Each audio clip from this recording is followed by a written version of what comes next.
Grabe to guys, oh. Panoorin nyo. Isa, dito yun, OFW sa Hong Kong. Na habang nagbibili siya ng nagtatingin-tingin siya ng bracelet. Tapos na bago siya pala ng kamay na sa baba, diba? Nilagyan sa bana kasi naka-ready na siya. Tapos yung kinuha niya yung bracelet. Pasimple lang. Grabe. Ay, nako. Lumadami na talaga sila dito sa Hong Kong, guys. Ng mga ganyan. Hindi ko alam bakit. Bakit daling pa talaga dito yung mga kanuhan nilo sa Hong Kong? Man, doon na lang kayo sa Pilipinas. Tapos ang tendera naman, busy-busy sa pag-asikaso sa isang niyang customer. Hindi mo ba makita ng side eye mo? Pag nakatingin ka dito, hindi mo nakikita dyan sa kabilang side mo. Pero posible naman. Dapat, bilang isang tendera din, dapat maging alerto ka rin. Hindi yung ilantad mo talaga sa harap.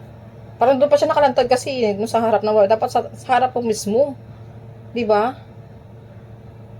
Huwag masyadong maging careless kasi isa ka rin may malaking responsibilidad doon. Kaya huwag lahat isisa sa magnanakaw lang. Dapat ikaw mismo yung tendera din. Maging alerto sa mga ganyang bagay. At itong magnanakaw, hindi pa kayo nakontento sa mga sahod ninyo. Bakit? Nakaka-stress, no? Mga ganitong tao na talagang makati ang mga kamay. Alam nyo kasi guys, ang natandaan ko talaga sinabi ng tatay ko, di baling mahirap tayo. Huwag lang kayo magnakaw. Yung talaga, kasi dami-dami namin, 12 kami eh. Yung talaga tinuro ng tatay namin sa amin. Pero lumaki kami, wala namang kami ring record na nagnakaw kami. Kaya kami pa nga naabuso eh. Di ba? Kasi sobrang grabe kami magtrabaho, no? Minsan sa sobrang namin kaloyal or kadidikit namin magtrabaho, minsan hindi ka pa binibigyan ng patas din, di ba? So ganun 'yun. Eh di bali na ikaw yung naloko, ikaw yung naabuso, wag ka lang maabuso, wag ka manloko ng iba o wag kang magnakaw nang lalo lang hindi sa'yo. Nakakahiya. Grabe, kasi syempre dito sa Hong Kong, dito pa talaga kayo nagkakalat. Bumalik na kayo sa Pilipinas. At isa pa ha, maging kontento kayo sa mga sahod ninyo.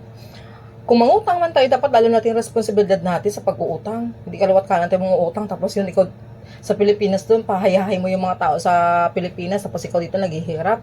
'Di ba? Wala namang masamang mangutang. Mas okay na yung mangutang ka kaysa sa magnakaw ka. O, Diyos ko, yung marimar naman. Kakaya, yun lang.